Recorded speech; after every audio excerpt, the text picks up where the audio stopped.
אמא באה, מטפלת אישה ואומרת,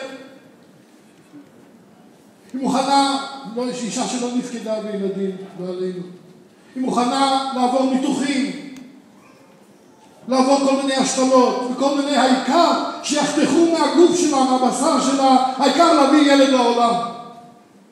ולזה לרצון הגשמי הזה היא מוכנה להקריב את עצמה. תראו לעצמכם שאנחנו עכשיו כבר הבאנו את הילדים לעולם, אבל חס ושלום לאן שהם עלולים להגיע.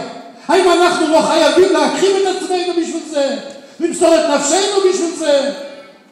אני מבקש מכל אלו שנמצאים פעם, במיוחד נשות הכפר, ואני שמח שהגיעו לכאן. שאלו אותי אם שאנשים יהיו למעלה או למטה, אמרתי שאני רוצה שאנשים יהיו פה בתוך בית הכנסת, שירגישו שהם שותפות לערב הזה, ולא באו לשמוע, לא לראות איזה ערב מופע, איזה משהו הצגה. באנו פשוט לדבר כדבר איש אל רעהו, אספה הכללית של האבות ושל האימהות של כפר חב"ד, ואלו שנמצאות כאן ואלו שלא הגיעו לכאן, להתחיל להשפיע על עצמנו, להשפיע על הסביבה, להשפיע על השכנות. אין מה להתפעל, אין מה לפחד. כשהולכים בשליחות של התורה הקדושה יצא רק טוב. ושסמייס אולי יקמו את האף, מה את מדברת אליי ככה בצורה כזאת? אל תגידי לי מה לעשות. אני, הסבא שלי ואבא שלי והילד הזה שלי מסרו את נפשם ברוסיה, אבל את איך את הולכת בחוצות כפר חב"ד עם חצי ראש גלוי, שעל פי ההלכה היא עוברת על דת משה ודת יהודית.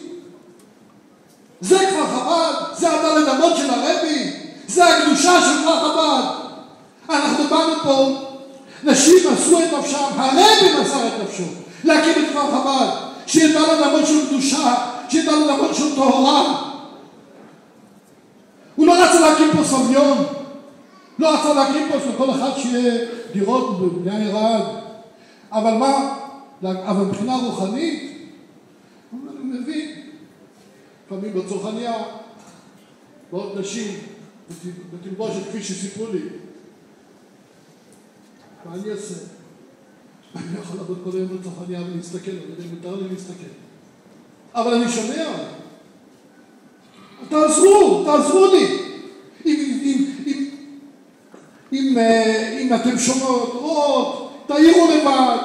אפשר בדרכי נועם, בדרכי שלום, כמובן לא בצורה כפי שמקובל בחוגים אחרים, בדרכים שלא מכובדות, אבל בדרכי נועם, בשפה חסידית, ובאהבת ישראל, כפי שכתוב בפרק ל"ב בתניא, לדברים האלו יהיו השפעה.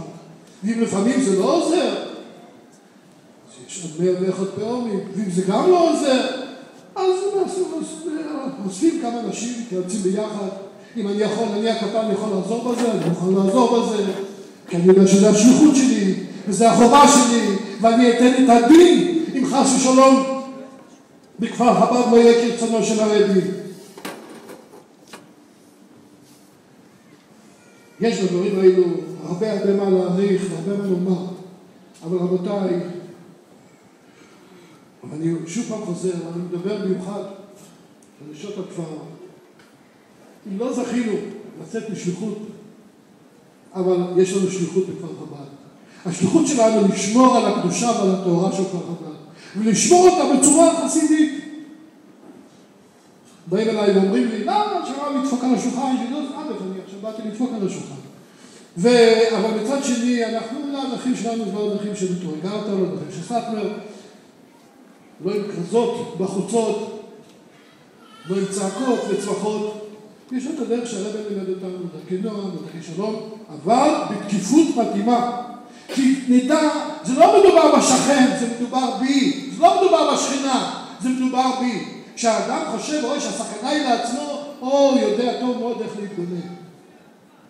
אני מקווה שמהערב הזה נצא עם החלטות טובות, ולא נתפעל שנמצאים פה להיפגש עוד פעם ועוד פעם ועוד פעם ועוד פעם. ולמשי, שצועקים, אז זה עוזר. זה עוזר כבר בשמיה, שאנחנו צריכים הרי לעשייתא דשמיא, צריכים לברכות של הרבי, אבל זה עוזר גם בעיניים הגשמיות. השם יעזור שיהיה בהצלחה רבה, ונצא לקראת הרבי מלך המשיח תכף מיד בהמשך.